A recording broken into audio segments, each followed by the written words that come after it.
बिस्मिल्लाहिर्रहमानिर्रहीम। अस्सलाम वालेकुम व्यूअर्स, कैसे हैं सब? ठीक होंगे। सबसे पहले अपनी अम्मी जान को सलाम।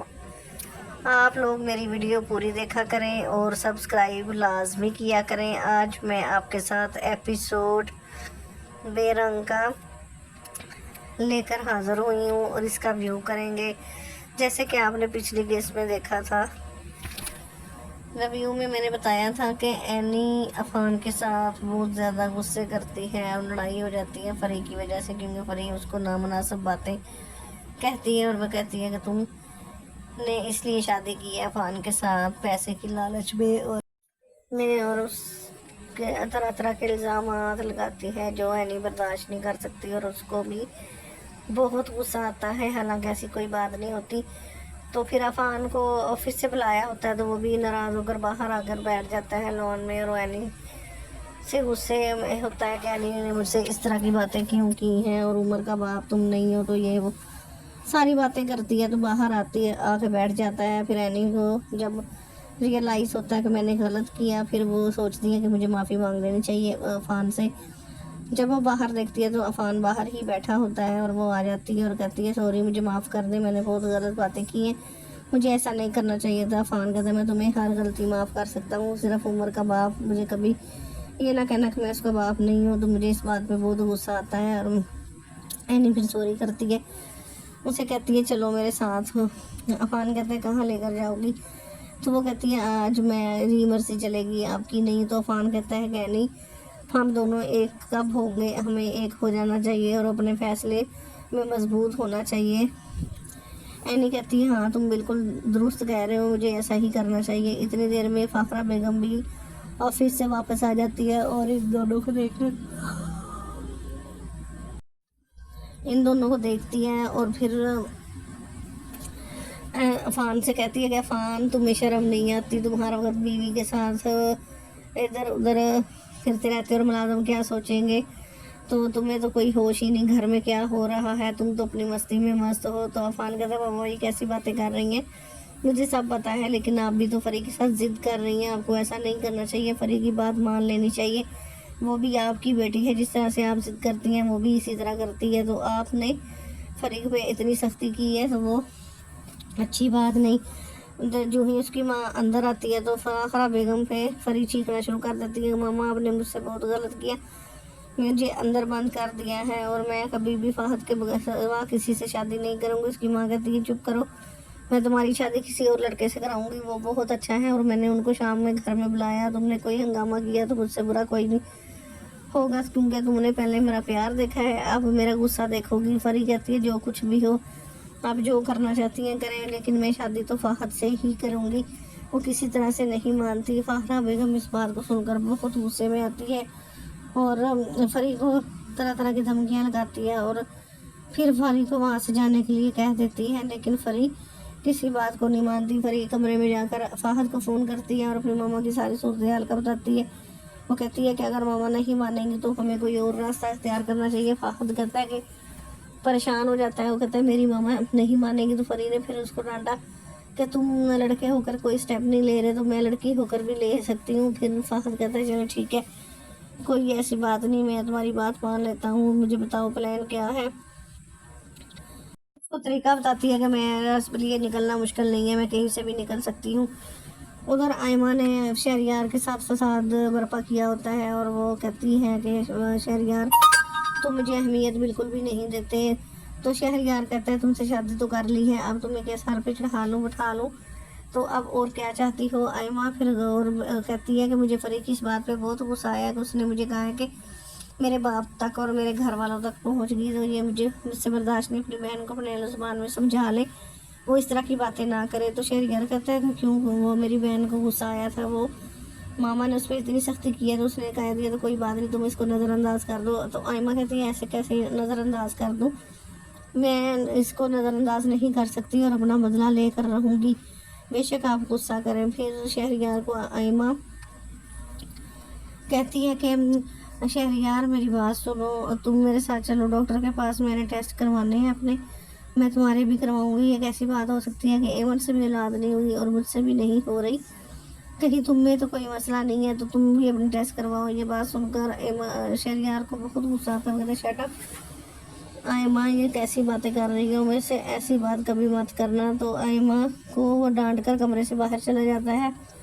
फिर बाद में आयमा कहती है कि जो भी हो, लेकिन मैं ये टेस्ट ज़रूर करवाऊंगी और पता करके रहूँगी। आप मुझे इतना नज़रअंदाज करते हैं, इसका तो आपको खमियाजा भुगतना ही पड़ेगा।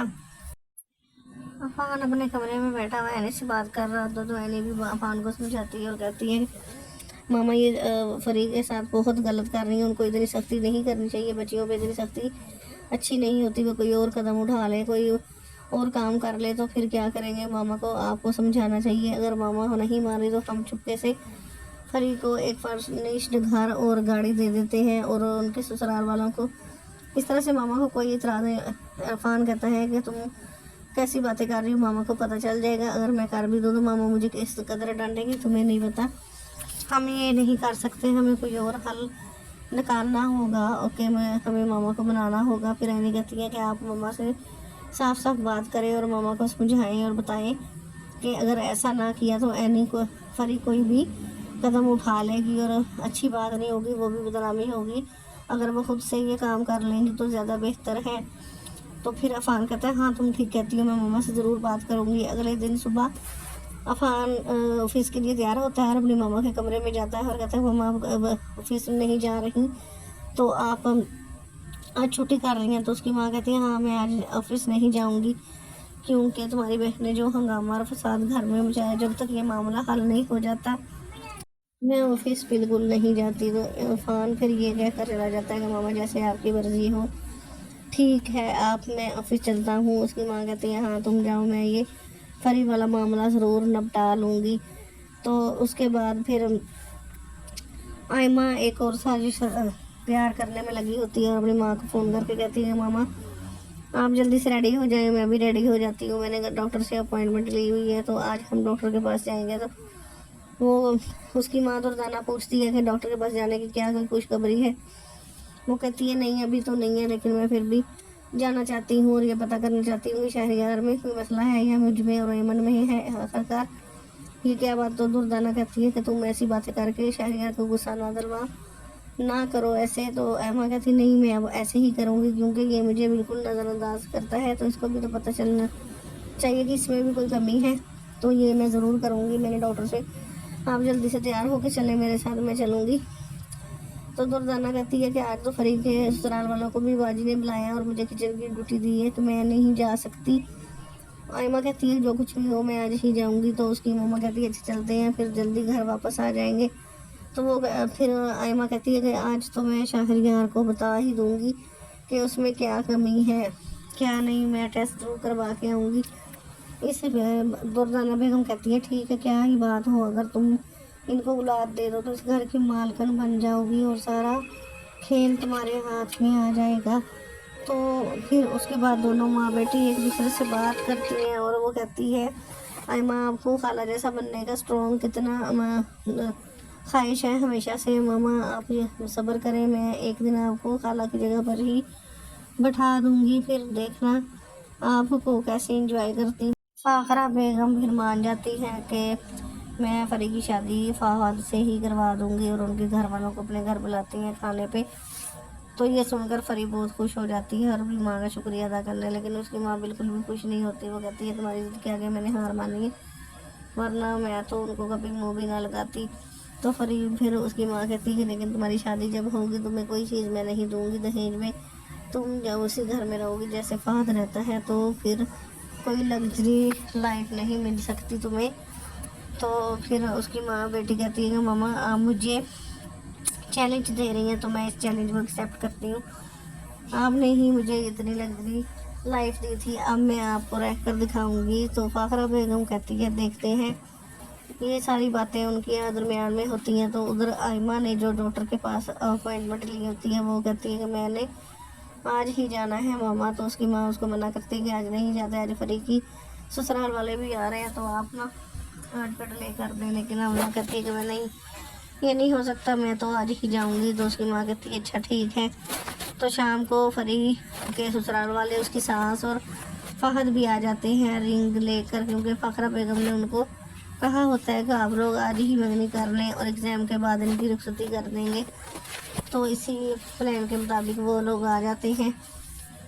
फिर फहद फरी को अंगूठी पहना देता है, तो उसके बाद फिर फरी भी उसको अंगूठी, लेकिन फ़खरा बेगम बिल्कुल भी खुश नहीं होती और अपनी नाराज़गी का इजहार करती है। उसकी माँ भी, फ़हद की माँ भी अजीब नज़रों से दुर्दाना और फ़खरा को देखती है और फ़खरा बेगम तंज़िया अल्फाज भी बोलती है। तो फिर इनके दरमियान ये सारी बातें होती हैं, तो कोई भी उनको अच्छे तरीके से नहीं देख रहा होता, ना कोई घर में मिठाई वगैरह कुछ भी नहीं। तो फिर अरफान एनी से कहता है कि एनी इन दोनों को मिठाई खिलाओ और तस्वीरें वगैरह बनाते हैं। तो ये चीज़ें जब एनी को बार बार उसका शोहर और फ़खरा बेगम कहते हैं एनी ये कर दो वो कर दो, तो ये चीज़ें देखकर आयमा से बर्दाश्त नहीं होती है। आयमा वहाँ से उठकर आ जाती है और गुस्सा करती है और फिर अपनी माँ को भी बताती है कि ये क्या बात हुई, हर चीज़ में एनी को ही आगे किया जाता है, मुझे कोई पूछ भी नहीं रहा, एनी को अहमियत दी जाती है। तो उसकी माँ कहती है उसका शोहर उसको अहमियत देता है, तुम्हें तो शहरयार ही अहमियत नहीं देता, जब शहरयार अहमियत देगा तो सब तुम्हें देने लगेंगे और तुम्हें आयमा वहाँ से उठकर नहीं आना चाहिए था, बाजी को बहुत बुरा लगेगा। तो आयमा फिर अपनी माँ पे भड़क उठती है कि हर वक्त आपको बाजी का ही डर लगा रहता है मामा, हर वक्त ये कहते हैं बाजी को ये अच्छा लगेगा वो बुरा लगेगा, मैं इन सब चीज़ों से तंग आ गई हूँ, मैं एक दिन आपको बाजी की जगह पर ला कर दिखाऊँगी, ये मेरा वादा है आपसे। तो फिर उसकी माँ खुश होती है और दुर्दाना बेगम भी यही चाहती है, क्योंकि वो फिर ये कहती है कि तुम भी तो कुछ नहीं कर रही, ना शहरयार से कोई प्रॉपर्टी बैंक बैलेंस कुछ भी अपने नाम नहीं लगवा रही, तो ये सब कैसे होगा। आयमा कहती है बस मामा आप टेंशन ना लें, मैंने सब कुछ प्लान कर लिया है, अब मैं अपने इरादों में कामयाब हो जाऊंगी और आपका और अपना मुस्तकबिल भी सिक्योर कर लूँगी। फिर ये दर्द बेगम कहती है अच्छा चलो देखते हैं क्या होता है। अगले एपिसोड को जानने के लिए मेरे साथ जुड़े रहें और मुझे सब्सक्राइब करें, मेरी वीडियो को लाइक करें ताकि आपको आने वाली तमाम वीडियोस मिल सकें। अल्लाह हाफिज़।